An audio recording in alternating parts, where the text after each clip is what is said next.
Ya, pemirsa, sejak Januari 2022, Rumah Sakit Cipto Mangunkusumo menerima 49 pasien rujukan gangguan ginjal akut misterius. Informasi selengkapnya akan disampaikan reporter Vena Kintan yang ada di sana. Vena, silakan laporan Anda.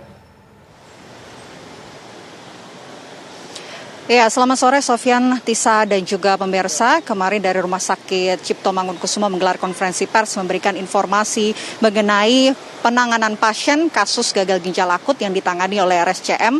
Dan informasi yang disampaikan oleh Rumah Sakit Cipto Mangunkusumo ini sebanyak 49 pasien ditangani RSCM, dan dari 49 pasien tersebut 63% ini tidak selamat ataupun meninggal dunia atau sekitar 31 pasien. Sementara 7 pasien ini sudah dinyatakan keluar dari RSCM dan masih ada belasan pasien yang sampai saat ini menjalani perawatan di Rumah Sakit Cipto Mangunkusumo. RSCM sendiri ini telah menerima pasien gagal ginjal akut sejak bulan Januari 2022 dan lonjakan kasus gagal ginjal akut ini mulai terlihat sejak bulan Agustus, tepatnya akhir Agustus 2022. Berdasarkan informasi dari Direktur Utama RSCM yakni Dr. Liz Nisa Liastuti ini menyampaikan bahwa kasus gagal ginjal akut misterius yang menyerang anak-anak ini dengan rentang usia 6 bulan hingga 18 tahun dan sampai saat ini belum diketahui apa penyebab pasti dari kasus gagal ginjal akut ini. Di mana RSCM berdasarkan data yang sudah dipegang ini menyampaikan terlihat peningkatan kasus gagal ginjal akut ini mulai terlihat sejak 2 bulan terakhir dan melaporkan sebanyak 189 kasus laporan kasus hingga tanggal 18 Oktober 2022. Kasus tersebut kemudian ini dominasi oleh usia 1 hingga 5 tahun. RSCM sendiri merupakan salah satu dari 14 rumah sakit rujukan perawatan khusus gagal ginjal akut yang direkomendasikan oleh Kementerian Kesehatan. Sampai saat ini pihak RSCM juga masih terus mencari dan juga melakukan penelitian mengenai penanganan dan juga pengobatan yang diberikan terhadap pasien-pasien gagal ginjal akut untuk memberikan penanganan dan juga pengobatan terbaik bagi pasien-pasien gagal ginjal akut khususnya yang ditangani di Rumah Sakit Cipto Mangunkusumo. Demikian, Sofyan, Tisa, kembali Anda di studio. Baik, terima kasih Vena Kintan atas laporan Anda langsung dari RSCM Jakarta. Pemirsa, BPOM menyatakan telah melakukan sampling terhadap 39 batch dari 26 obat sirup yang diduga mengandung cemaran EG dan DEG. Ya, aslinya terdapat 5 merek yang disebut memiliki kandungan EG dan DEG melampaui ambang batas aman. Dan berikut 5 obat sirup yang dihentikan penjualannya.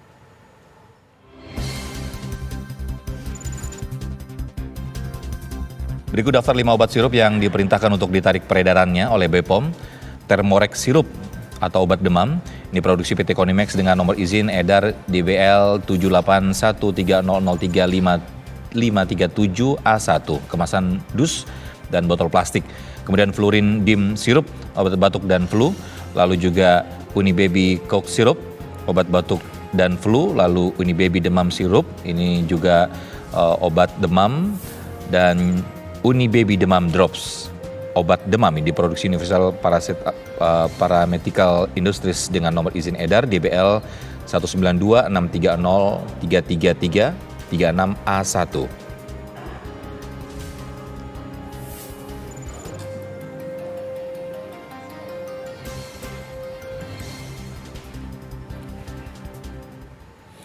Ya, kebijakan kementerian selanjutnya kita ke informasi masih dengan obat sirup ini ya. Petugas gabungan melakukan razia ke sejumlah apotek untuk memastikan sudah tidak lagi menjual obat sirup anak yang mengandung senyawa etilen glikol melebihi ambang batas pada obat sirup anak. Petugas menghimbau kepada apotek yang masih menjual obat sirup untuk menariknya.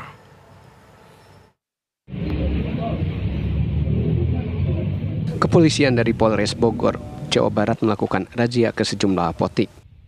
Hal ini dilakukan menindaklanjuti pengumuman pemerintah tentang peredaran obat sirup untuk anak yang diduga mengandung etilen glikol serta etilen glikol yang menurut rekomendasi Ikatan Dokter Anak berdampak pada gagal ginjal pada anak. Polisi meminta kepada para petugas apotek untuk tidak menjual obat sirup untuk anak. Petugas gabungan Dinas Kesehatan Kota Medan dan Satpol PP Kota Medan merazia dan melakukan pengawasan terhadap peredaran obat yang melebihi ambang batas cemaran etilen glikol. Saat merazia, petugas masih menemukan sejumlah apotik yang masih menjual jenis obat-obatan yang izin edarnya dihentikan pasca kasus gangguan ginjal akut misterius pada anak. Petugas langsung mengimbau kepada pihak apotik agar menyimpan dan tidak memperjualbelikan obat tersebut kepada masyarakat. Nampak ya? Di kota Parepare, Sulawesi Selatan, petugas dinas kesehatan merazia semua apotik yang ada di kota tersebut. Razia dilakukan untuk memastikan tidak ada lagi obat sirup yang dijual.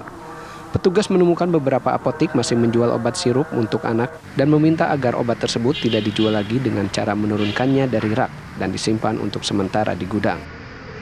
Dinas Kesehatan Parepare juga telah mengeluarkan edaran melarang penjualan obat sirup seiring terus bertambahnya kasus gagal ginjal terhadap anak. Dari Bogor, Jawa Barat, Medan, Sumatera Utara, dan Parepare, Sulawesi Selatan, tim TV One mengabarkan. Kebijakan Kementerian Kesehatan yang meminta masyarakat agar menghindari konsumsi obat batuk sirup berdampak pada penjual obat-obatan. Kebijakan itu diambil menyusul temuan kasus gagal ginjal akut misterius pada anak di Indonesia yang terus bertambah. Dan berikut informasi dari reporter TV One Anggia Eboni dan juru kamera Adin Hudaya dari Pasar Pramuka, Jakarta Timur. Pemirsa, peningkatan kasus gangguan ginjal akut pada anak membuat pemerintah khususnya Kementerian Kesehatan akhirnya melarang penggunaan semua jenis obat yang berbentuk cair ataupun sirup. Tidak hanya pihak tenaga kesehatan yang dilarang untuk meresepkan obat jenis cair ataupun sirup, tetapi pihak apotek ini juga diminta untuk tidak menjual obat baik itu obat bebas ataupun obat bebas terbatas yang berjenis sirup maupun cair. Nah, saya saat ini sudah di Pasar Pramuka Jakarta Timur. Saya akan ajak Anda untuk tanyakan langsung kepada salah satu pedagang di sini. Kira-kira apakah sudah sesuai dengan instruksi dari pemerintah obat berjenis sirup dan cair dilarang untuk dijual? Kita akan tanyakan kepada Bapak Yoyon. Selamat siang Pak Yoyon, kita ngobrol sebentar ya Pak. Selamat siang. Baik, Pak Yoyon, informasi soal larangan penjualan obat sirup dan cair sudah diterima pedagang di sini, Pak? Ya, bukan larangan tapi himbauan, sementara himbauan ini sudah kita ada PT gitu. Sejak kapan itu, Pak, informasinya? Kita baru dapatkan dari sejak kemarin. Sejak kemarin.